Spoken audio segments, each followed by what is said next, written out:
मोठा कीर्तनकार कुणाला म्हणायचं? होय, अर्थातच ज्याचा दर जास्त आहे त्याला मोठा कीर्तनकार म्हणायचं. आता कलियुगामध्ये जरा कीर्तनाची व्याख्या बदलली महाराज. जो सगळ्यात जास्त पाकिट घेतो ना लोक त्याला मोठा कीर्तनकार म्हणतात. काय महाराज अवघड झालं. मला सांगा, 51,000 रुपये घेणारा कीर्तनकार कीर्तनामध्ये रूप पाहता लोचनी म्हणतो, आणि कमी घेणारा काय ढगाला लागली कळ म्हणतो का? अहो कमी घेणारा तेच सांगतो ना, जे तुकोबरायांचे अभंग आहेत ना त्या अभंगाचा जसा भावार्थ आहे ना तेच सांगावं लागल ना. पण आज महाराज कलियुगामध्ये कीर्तनाची व्याख्या बदललेली आहे महाराज. अभंग निवडलेला आहे जगद्गुरु तुकोबरायांचा. जगद्गुरु तुकोबराय आजच्या अभंगामध्ये संत महात्म्यांचा महिमा आपल्या समोर प्रतिपादन करतात. महिमा शब्दाचा अर्थ आहे मोठेपणा. जगद्गुरु तुकोबरायांनी दोघाच जणांचा मोठेपणा वर्णन केलेला आहे. एक म्हणजे संतांचा मोठेपणा तुकोबराय वर्णन करतात, आणि दुसरं म्हणजे भगवंताचा मोठेपणा तुकोबराय वर्णन करतात. या जगामध्ये जर विचार केला सज्जनांनो तर दोघच जण मोठे आहेत. कोण कोण? एक म्हणजे आमचे संत मोठे आहेत, आणि दुसरे म्हणजे भगवंत मोठे आहेत. विठ्ठला विठ्ठला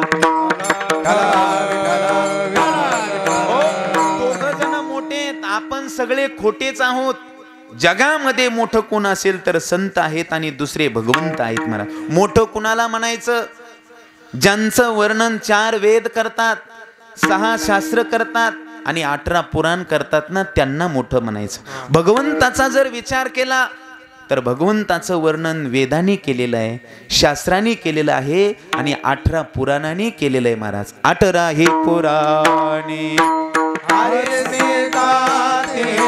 18 हे पुराणे हरे गाते 18 हे पुराणे बाबा हरे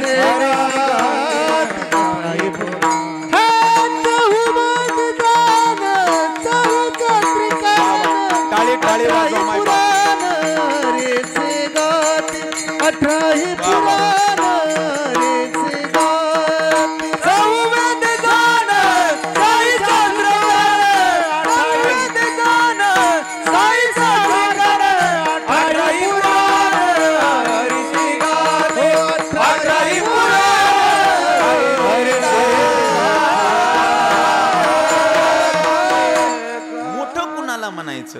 चहुवेदी जाण साही शास्त्री कारण 18 ही पुराण हरेशे गाते. महाराज 4 वेद 6 शास्त्र आणि 18 पुराण भगवंताचं वर्णन करतात. म्हणून देव मोठा आहे. आणि दुसरे जर कोण मोठे असतील तर माझे संत मोठे आहेत. संतांचं सुद्धा वर्णन वेदांनी केलेलं आहे, शास्त्रांनी केलेलं आहे आणि पुराणांनी केलेलं आहे. महाराज वैष्णवांची कीर्ती वैष्णवांची कीर्ती गायली पुराण वैष्णवांची कीर्ती वैष्णवांची कीर्ती वैष्णवांची कीर्ती गायली पुराण वैष्णवांची कीर्ती काही 18 जणी वेद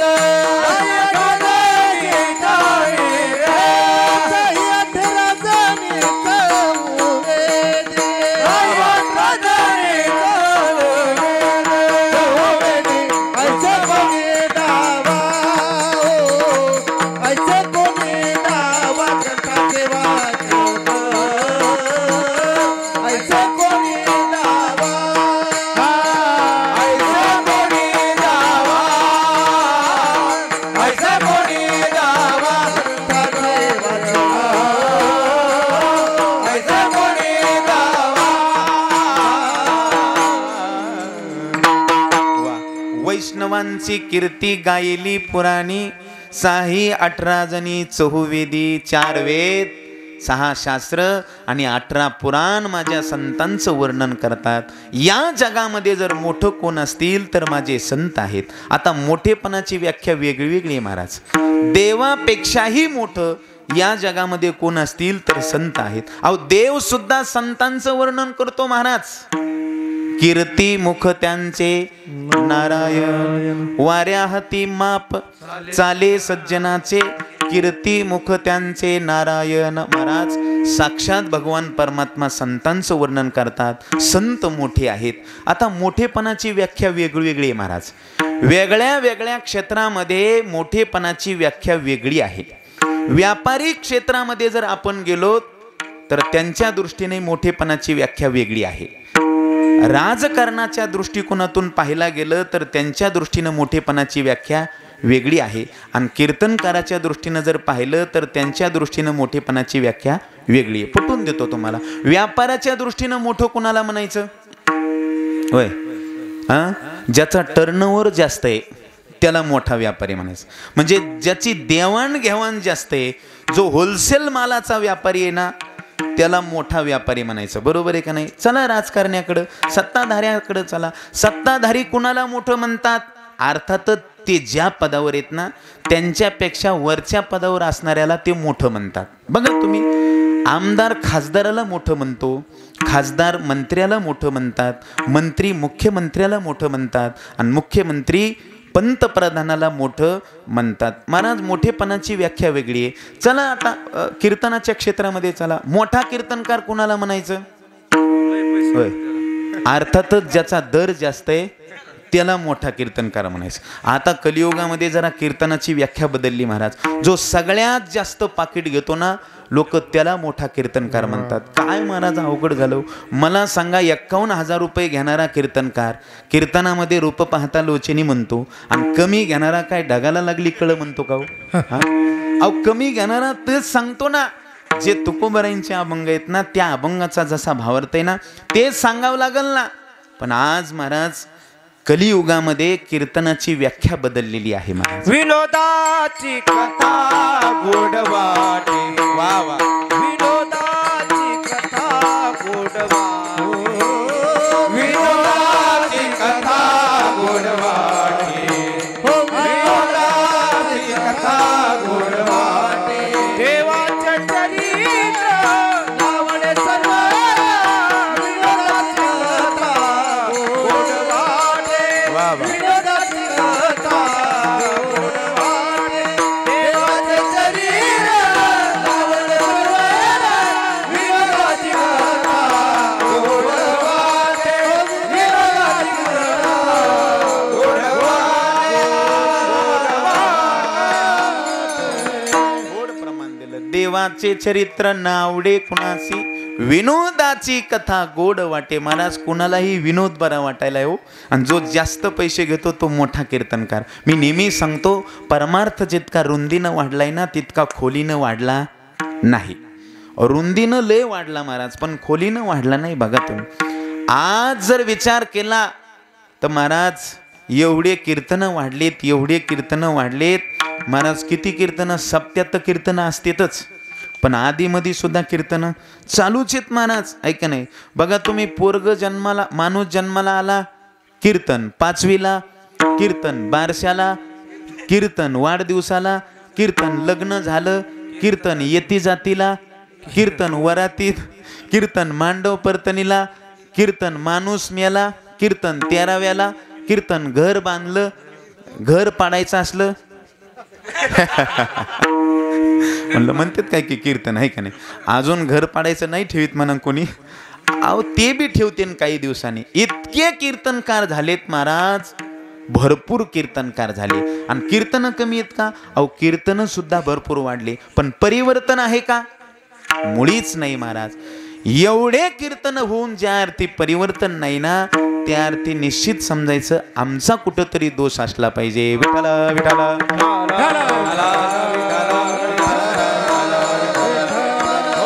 आज कीर्तन करत असताना महाराजांनी सांगितलं, पाहुनिया ग्रंथ करावे कीर्तन. महाराज, जो अभंग घेतला त्या अभंगावर बोललं पाहिजे महाराज. कीर्तनामध्ये काय दिवा लावला हे लोक पाहत नाहीत महाराज.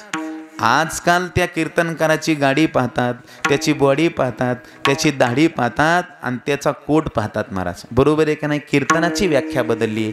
म्हणून कीर्तनाच्या दृष्टिकोनातून मोठेपणा वेगळा आहे, व्यापाऱ्याच्या दृष्टिकोनातून मोठा वेगळा आहे, आणि सत्ताधाऱ्याच्या दृष्टिकोनातून मोठा वेगळा आहे. पण आमच्या तुकोबारांनी सांगितलं, अरे या जगामध्ये जर मोठं कोण असतील तर ते माझे संत आहे. हरी भक्त थोर हरी भक्त थोर हो मंडळी हरी भक्त थोर हो मंडळी हरी भक्त थोर हो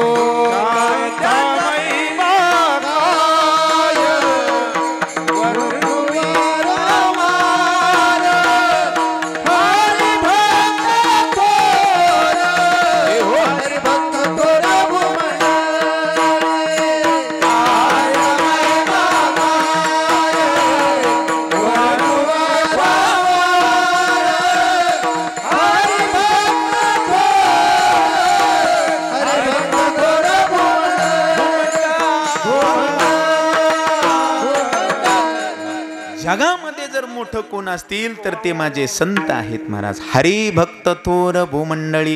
निळोबारायांचं प्रमाणे निळोबाराय म्हणले काय सांगावं संतांचं वर्णन. या जगामध्ये जर मोठं कोण असतील तर माझे संत आहेत महाराज. नवे नवे नामदेवराय सांगतात महाराज. साधू थोर जाना साधू थोर जाना साधू थोर जाना कलियुगी. जगामध्ये मोठं कोण असतील तर माझे संत आहेत महाराज. कोणाला मोठं म्हणायचं? ज्यांचं वर्णन सामान्य जीवाला कळत नाही, ज्यांचा महिमा सामान्य जीवाला कळत नाही महाराज. कितीही शब्द पंडित असू द्या, शाब्दिकाचे काम नाही येते हो शाब्दिकाचे काम नाही येते शाब्दिकाचे काम नाही येते शाब्दिकाचे काम नाही येते. संताचा महिमा तो बहु दुर्गम शाब्दिकाचे काम नाही येते शाब्दिकाचे काम नाही येते. संताचा महिमा तो बहु दुर्गम शाब्दिकाचे काम नाही येते शाब्दिकाचे काम नाही येते. काय संतांचा महिमा आहे महाराज. संतांचा महिमा शब्दाच्या अतीत आहे. त्याला शब्दाची गवसणी बसू शकत नाही हो महाराज. म्हटले कितीही शब्द पंडित असू द्या, शाब्दिकाचे काम नाही येते. शब्द ज्ञानी असू द्या, शब्द पंडित असू द्या, त्या शाब्दिकाला नाही कळाला संतांचा महिमा. जाऊ द्या, तुकोबरायांनी तर महाराज या पृथ्वीतलावरचे सगळे जीव सोडले, पण तुकोबराय म्हणले ब्रह्मादिकाला सुद्धा संतांचा महिमा नाही कळाला महाराज. नकळे साचार ब्रह्मादिका. ब्रह्मादिक म्हणजे ब्रह्माच्या आधी असणारे जे देव आहेत ना, इंद्र असेल, चंद्र असेल, महेंद्र असेल, त्यांना संतांचा महिमा नाही कळाला महाराज. जाऊ द्या, शाब्दिकाला नाही, ब्रह्मादिकाला नाही, बरं वेदाला तरी कळाला का हो? वेदाला कळाला का महाराज? वेदाला शहाणं म्हटलेलं आहे ज्ञानोबारायांनी, ऐका नाही. आणि महाराज वेदाचं शहाणपण म्हणजे तुमच्या आमच्यासारखं नाही बरं का. आपलं शहाणपण म्हणजे आपल्याकडं एक मन प्रसिद्ध आहे, वासरात लंगडी गाय शहाणी. आपलं शहाणपण महाराज प्रसिद्ध आहे का नाही. पण महाराज ज्ञानोबाराय म्हटले या जगामध्ये शहाणा जर कोण असेल तर वेद आहे, वेद. पण त्या वेदाला सुद्धा संतांचा महिमा नाही कळाला महाराज. नाथ महाराज सांगतात, नाथ महाराजांनी सांगितलं सरते शेवटी वेदांनी सुद्धा हात वर करून ग्वाही दिली महाराज, ऐका नाही. वेदशास्त्र देते ग्वाही, संत महिमा कळणे नाही. म्हणले संतांचा महिमा कळालाच नाही महाराज. ओ शाब्दिकाला नाही, ब्रह्मादिकाला नाही, वेदाला नाही, बरं देवाला तरी कळाला का? अहो देवाला सुद्धा संतांचा महिमा कळाला नाही. मग संतांचा महिमा नेमका कळतो कुणाला? महाराज म्हटले आपल्याला त्या योग्यतेचं व्हावं लागतं, तरीच महिमान होईल कळो तरीच महिमान.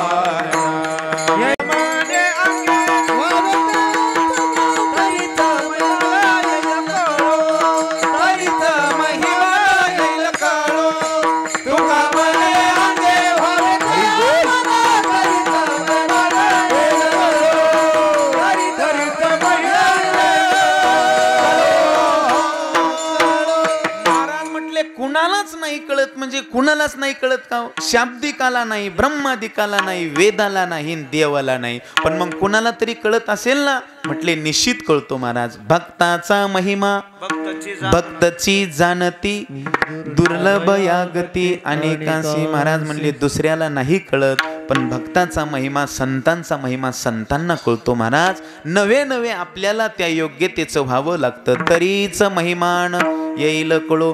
काय आहे संतांचा महिमा? अहो देवाला सुद्धा संतांच्या संगतीचं सुख घ्यावं वाटतं. एवढा संतांचा महिमा अलौकिक आहे हो देवाला सुद्धा महाराज. ऐका नाही, संतांचे सुख झाले या देवा, म्हणून सेवा करी त्यांची. किती अलौकिक आहे माझ्या शांत बस. किती अलौकिक आहे हो संतांचा महिमा. अहो देवाला सुद्धा ज्यांच्या सुखाची अपेक्षा वाटावी, देवाला सुद्धा मला त्यांच्या संगतीची अपेक्षा वाटावी. संत संगतीचे काय सांगू सुख, संत संगतीचे काय सांगू सुख, संत संगतीचे काय सांगू सुख, संत संगतीचे काय सांगू सुख. आपणा पारिखे नाही तेथे, आपणा पारिखे नाही तेथे, साधू थोर दारा, साधू थोर दारा, साधू थोर दारा, साधू थोर दारा. आपणा पारिखे नाही तेथे, आपणा पारिखे नाही तेथे, साधू थोर दारा, साधू थोर दारा, साधू थोर दारा, साधू थोर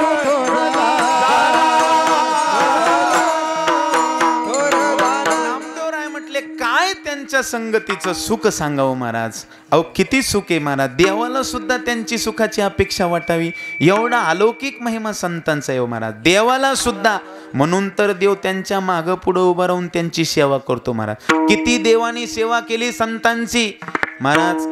काकड्यामध्ये एक मोठा अभंगच आहे महाराज. उचनीच काही नेने भगवंत, तिष्ठे भाव भक्त देखोनिया, दासी पुत्र कन्या विदुराच्या भक्ती, दैत्या घरी रक्षी प्रल्हादासी, चर्म रंगू लागे रोहिदासा संगे, कबीराचे मागे शेलेविनी. आता हा सगळा अभंग पाहून कोणत्या भक्ताची कोणती सेवा देवानी केली हे सगळं या अभंगात आलेलं आहे महाराज. इतकी सेवा देव करतात महाराज. एकच उदाहरण सांगतो, किती सेवा करतात महाराज.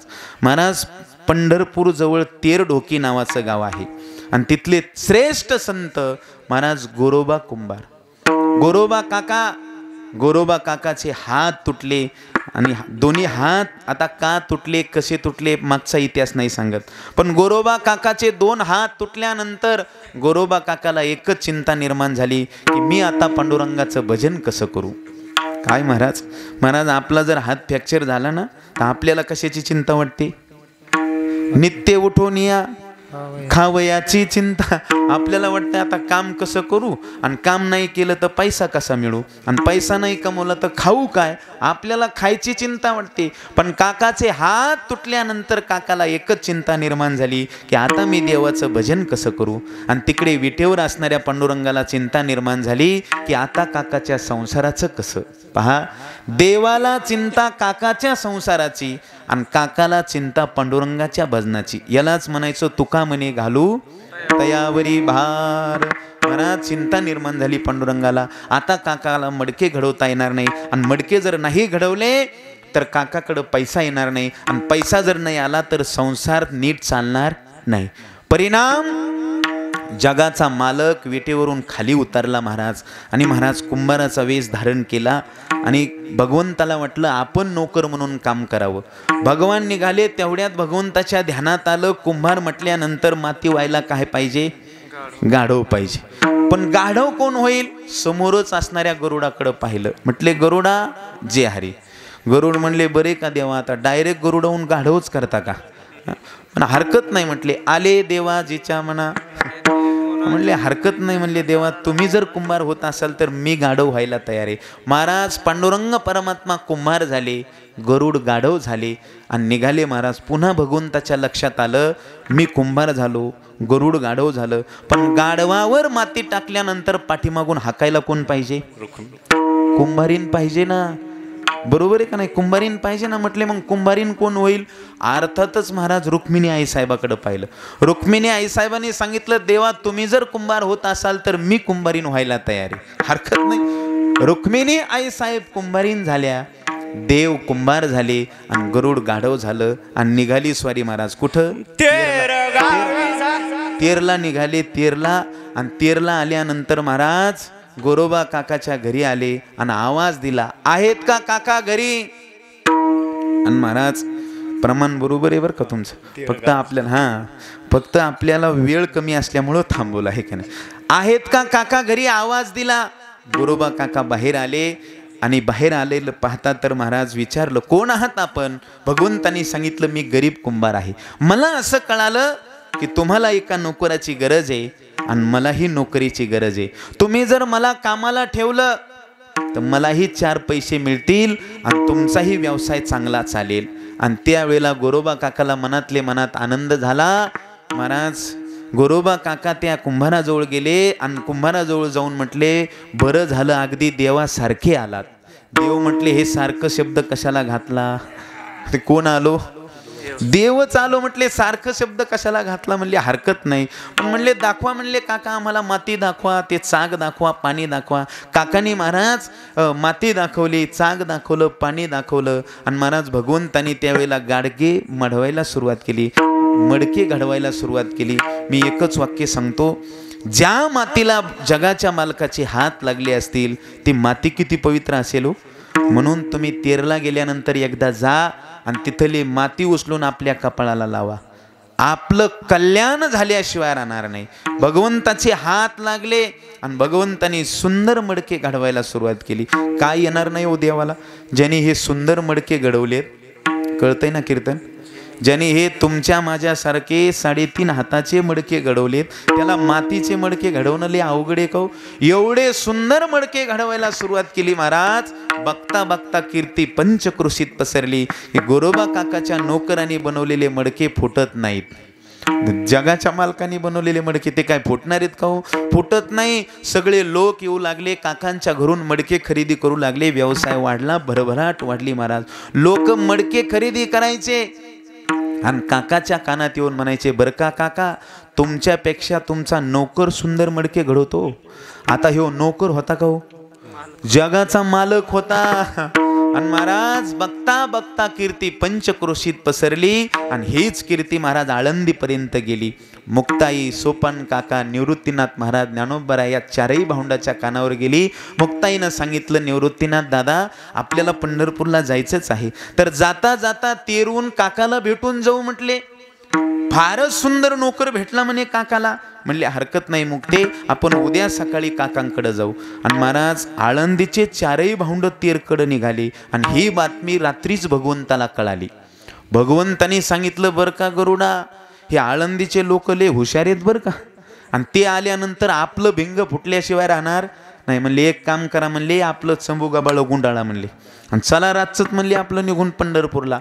महाराज रात्रीच भगवान परमात्मा गायब, कुंभारही नाही, कुंभारीनं नाही, गाढवही नाही, म्हणलं सगळेच गायब. दुसऱ्या दिवशी 4ही भावंड काकाच्या घरी आले. मुक्ताईनं काकाकडं पाहिलं, दोन्ही हात तुटलेले होते. मुक्ताईनं विचारलं काका का हात तोडले स्वतःचे? काका आता हात तोडले, मडके घडवता येणार नाहीत आणि मडके जर नाही घडवले तर तुमचा संसार नीट चालणार नाही, आणि ज्याचा संसार नीट चालत नाही ना त्याला परमार्थ नीट करता येत नाही. काका का असं केलं? त्यावेळेला काकाने सांगितलं मुक्ते काळजी करू नको, अगं माझ्यापेक्षाही सुंदर मडके घडवणारा देवानी नोकर पाठवून दिलाय. मुक्ताईनं सांगितलं बोलवा बरं जरा कोण नोकर येतं. महाराज काका जाऊन पाहतात तर कुंभारही नाही, कुंभारीनंही नाही आणि गाढवही नाही. महाराज सगळे गायब झालं. काका म्हणले अगं मुक्ते ते दिसत नाहीत, न सांगता कुठं गेले कल्पना नाही. मुक्ताईनं सांगितलं काका त्या नोकरांनी घडवलेलं एखादं मडकं घेऊन या बरं. काका गेले, भगवंतानी घडवलेलं एक मडकं आणलं आणि मुक्ताईच्या हातात दिलं. मुक्ताईनं त्या मडक्याकडं पाहिलं आणि न्याहाळून पाहिल्यानंतर महाराज त्या मडक्यावरती सुंदर भगवंताच्या हाताचे ठसे उमटले होते. शंख, चक्र, गदा, पद्म असे सुंदर ठसे उमटले होते. मुक्ताईनं त्या मडक्याकडे पाहिलं आणि रडायला लागल्या. काकाने विचारलं, अगं मुक्ते काय झालं रडायला? मुक्ताईनं सांगितलं, काका तुमच्या घरी सामान्य नोकर येऊन काम करून नाही गेला, तर जगाचा मालक येऊन काम करून गेला. असे भक्ताची घरी कामे न सांगता करी, चित्ती नाही आस त्याचा पांडुरंग दास. किती कामं केली हो, हे तरी मी होलसेल सांगायलो बरं का. लहान लहान भक्ताची तर लयच कामं केली महाराज. इतके कामं. अहो अर्जुनाचा रती होय हा सारथी. अर्जुनाचं सारथ्य करावं एवढंच नाही, सारथ्याच्या वाट्याला जे जे काम येतं ना ते भगवंतांनी करावं. घोडे धुवावे, घोड्याला चारा वैरण करावी, घोड्याला पाणी पाजावं. एवढंच नाही, अर्जुन यायच्या अगोदर रथ तयार करावा आणि अर्जुनाला बसण्यासाठी स्वतःची मांडी लावावी. अर्जुनाने भगवंताच्या मांडीवर पाय द्यावा आणि रथात बसावं. एवढे काम महाराज भगवंतांनी केले. अजून सांगतो महाराज, नाथ महाराजांच्या घरी 36 वर्ष काम केलं महाराज. द्वारकेची मूर्त एकनाथा घरी पाणी वाहे हरे कावडीने महाराज. 12 वर्ष पाणी भरण्याचं काम केलं, 12 वर्ष चोपदारकीचं काम केलं आणि 12 वर्ष श्रीखंडा चंदन उगाळोनी टाळ टाळ श्रीखंडा चंदन उगाळोनी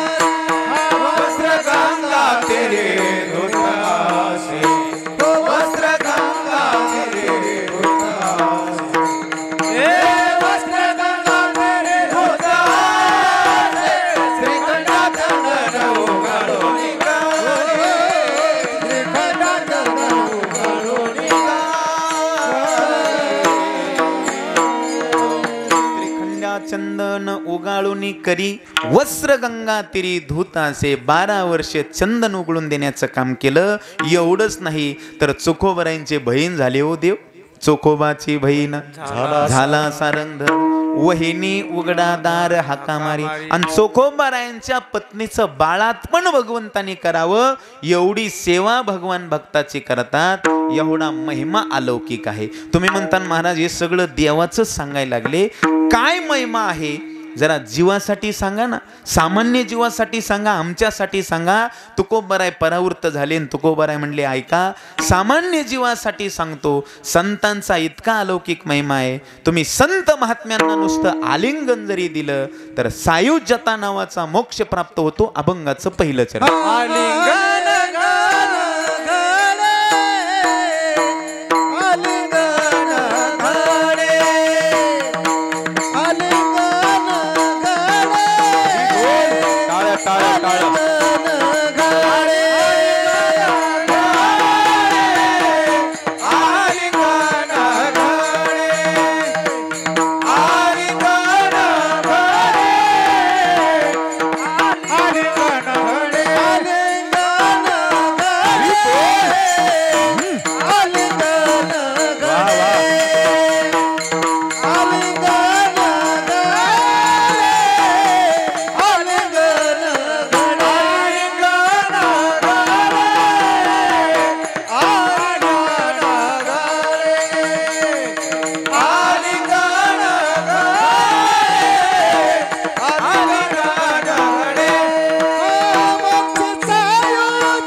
वा वा